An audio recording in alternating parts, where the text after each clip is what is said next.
Good morning, North Dakota. It's Josh Askvig, State Director for AARP North Dakota, and we're excited to have you with us this morning.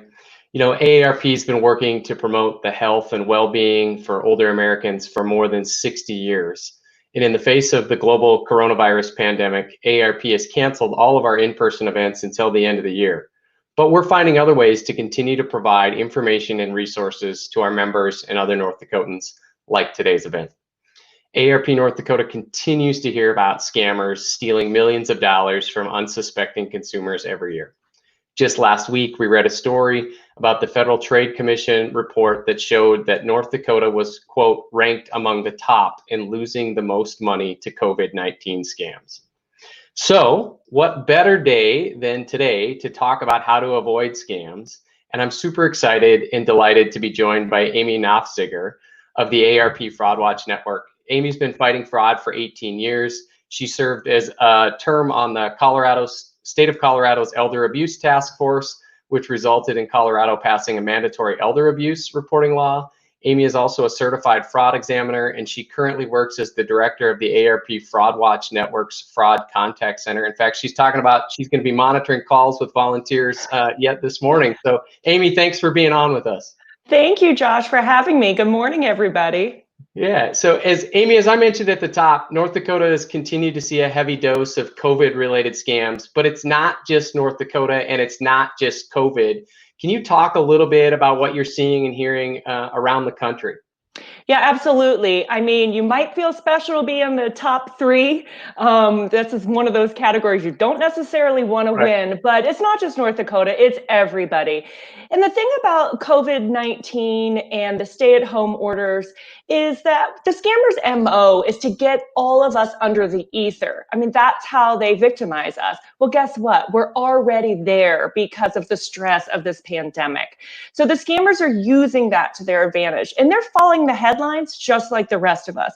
So some of the scams that we've heard, I mean, certainly we've had PPE scams, we've had unemployment fraud, scams like that. But the interesting thing to note are the scams that are happening directly related to these stay-at-home orders.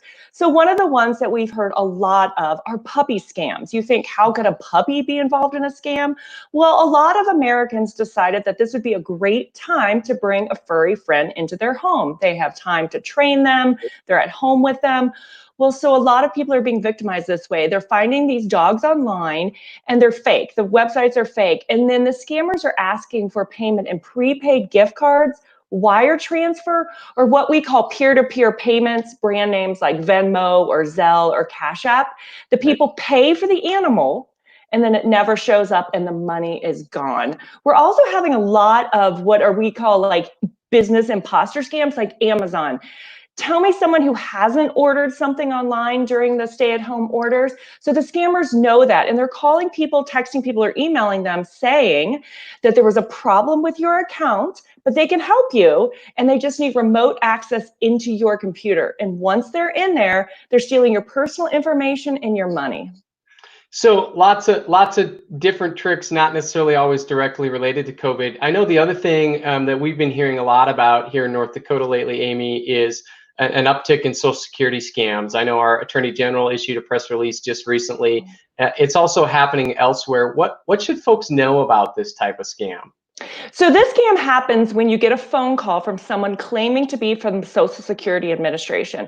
They say that there was a crime committed with your Social Security number. For some reason, the scammers always choose Texas. I'm not sure why they're saying that the crime happened in Texas, but they get so into the weeds on this. They'll say that there was blood or drugs found in a rental car rented with your Social Security number. They'll say your number was found in a drug house. I mean, they really use fear on these. And they'll say that they're going to come and arrest you or they're going to stop your Social Security number unless you pay. Huge red flag. The government will never call you unsolicited like this and say that there's any problem with your Social Security number. Certainly, the government will never ask for payment in prepaid gift cards. This is kind of a morph scam from what we remember the IRS imposter scam a couple of years ago, where they would say that you didn't pay your taxes and they're coming to arrest you, and that the IRS needs, $500 in Apple gift cards. It's very similar to that. The government will never call you and ask you for any personal information, and they'll certainly never demand payment with a prepaid gift card. So one of the reasons you talk about blood in a car and some of those things, that's really to try and get you into a heightened state of Yeah. emotion in some of that. So can you talk a little bit about kind of the patterns scammers use, Amy, and the things you're hearing on the call center, and if there's consistent red flags? I mean, listening to you talk this morning, it sounds like they all kind of have a similar pattern and certain red flags to kind of watch out for. So can you maybe talk a little bit about that? Yeah, you're absolutely right, Josh. And the thing is, there are, hundreds, right, variations of scam. But the bottom line is not knowing, like, whether it's the grandparent scam, the tech support scam, social security imposter scam. It's knowing the red flags. So I really appreciate you bringing that up. If you receive a phone call and someone asks you for personal information or for payment, especially payment in a prepaid gift card, wire transfer, or one of those peer-to-peer apps, stop. Don't go any further. That is a scam. If you get an email or a text message requesting those two things, again, it's a scam. It doesn't matter the variation. Criminals only want really two things: your personal information, like your social security number, credit card number, bank account information, or money. And the money is requested, as I say, and I can't repeat it enough, prepaid gift cards, cash, they do want cash, the peer-to-peer apps, or wire transfers. So again, if you hear any of those things, stop. And as you mentioned with the blood and the drugs, these criminals will use fear. They want to get you kind of in that emotional thinking level, not the cognitive thinking level. They don't want you to think clearly with this. So they throw all of these fear tactics out to you, so you get really nervous and scared. And it's very successful. That's why the grandparent scam, where they call and say that your grandchild is in trouble, is very lucrative for the scammers, because gosh forbid one of our children or grandchildren is in trouble. So we start thinking with this organ right here, the heart, not this one up here. So talk a little bit more about that. I mean, one of the things, this all used to be mail fraud, right? And mail scams, and then it kind of rolled into phones. Are you seeing more text-based stuff, or still phones still popular, or kind of both, or is there one that's seemingly trending more popular than the other lately? I will say definitely for us, it is still the phone. And, it's not necessarily the most popular advice for people to hear, but one of the best things that we can do to protect ourselves is to not pick up the phone unless we absolutely know who's calling. Let it go to voicemail. Scammers don't usually leave voicemail, but if they do, you can listen to it and you can delete it. But if you pick up the phone and it's a scammer on that end, right away, they might be able to get you under that emotional ether. We are still seeing email scams and text-based scams. Another scam that we're seeing a lot of right now, actually, is what we call like the fake customer support scams. It's where you go onto a search engine because you need to speak to a customer service agent, and you look up a phone number. Well, the scammers will actually place fake ads with fake customer service lines and trick you into calling them and then stealing from you. We've seen this a lot when people have been looking for airlines to change their flights during coronavirus. One of the most popular ones is Cash App, which is one of those peer-to-peer payment systems. Cash App doesn't even support a customer service line, but the scammers have put one out there. So when people are looking for a human support with Cash App, they're actually calling straight to a scammer. So, wow. And just a reminder for our viewers, some of them of watching probably remember the ads we ran last year about just hang up. If you do answer one of those phone calls and it's a scammer, just hang up. Don't try and play around or mess around. They often then sell your number and you'll get more of them if they're that. So Amy, AARP launched the Fraud Watch Network a while back, and it was really about continuing to provide this information education, but you also do some work to help folks if they think they've been had a scammer take advantage of them or seen something. Can you tell us a little bit about the Fraud Watch Network and what you do, and how those who may be hearing about the network for the first time might find some value in it? Absolutely. So the Fraud Watch Network is a free resource for anyone of any age, and you don't have to be an AARP member to join. If you join and get the watchdog alerts, these are great pieces of information that come out about twice a month, and they have information about the latest frauds and scams. And the cool thing about these watchdog alerts is they really come directly from you all. And how does that happen? Well, through the AARP Fraud Watch Network helpline.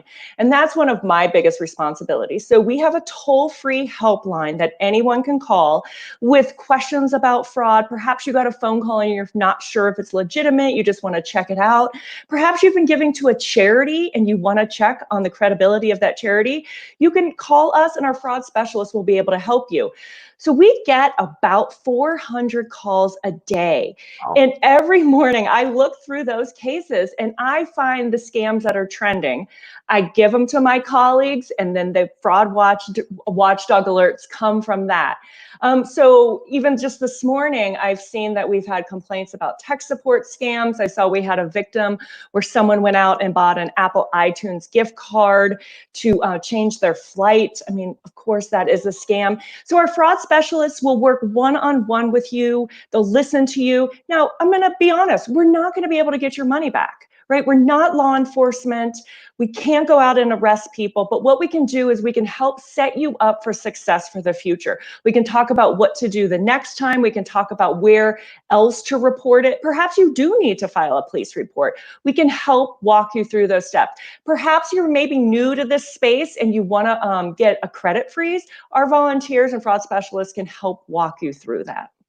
That's great, Amy, and I can't thank you and your colleagues enough at the Fraud Watch Network. We in our state offices so appreciate the support you provide in terms of helping us flag those trends, and so when we see them coming into North Dakota, we can help raise the alarm and make sure folks know what to look and watch out for. And so we really appreciate the support and work you do. So anything else you want to add, Amy, to make sure our viewers know before we get out of here?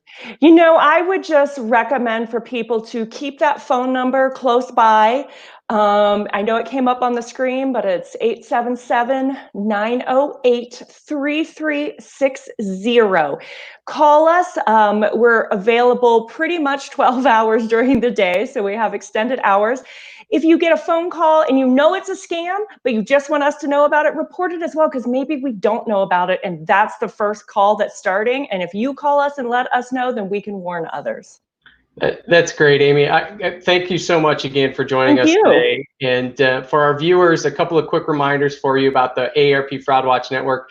The toll-free number is scrolling across the bottom of the screen. You see it there, 877-908-3360. You can also find resources at aarp.org/fraudwatchnetwork, as you see on the banner behind me here. In addition, as I mentioned, unfortunately, our in-person events for the rest of the year have been canceled, but we're continuing to do regularly scheduled online information and resources. The best way to stay connected with us is to visit our AARP North Dakota either website, aarp.org/nd, our aarpfacebook.com page at facebook.com/aarpnd, or the YouTube page, youtube.com/aarpnd. There's a lot of cool stuff coming up later this year in August and September. I know the Passport to Healthy Living, the next one's on hiking, so we're excited about that. And if you've missed any of those, you can always go back and watch the recordings of those as well. So I want to again thank you all for joining us. Make sure you stay connected with us here and online. Stay safe, North Dakota, and we'll see you again soon.